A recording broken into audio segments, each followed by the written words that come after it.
So I'm in the 23. This is the hybrid. It's shut up over there. It's the 23 Tucson, and I have a.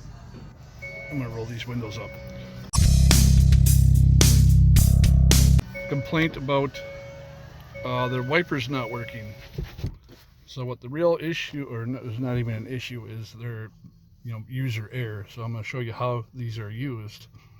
So this button here is just the sensitivity when you have it on auto. You see the little auto here pointing to this. You see the 3 drops up there, 1 drop down here. This is just a sensitivity.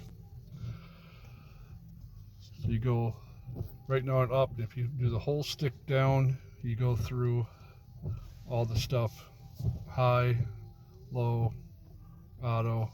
Once you're in auto, you can do the adjustment of how sensitive you want it, and then off.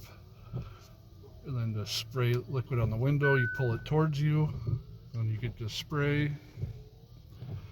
And then for the back window, you push it to spray.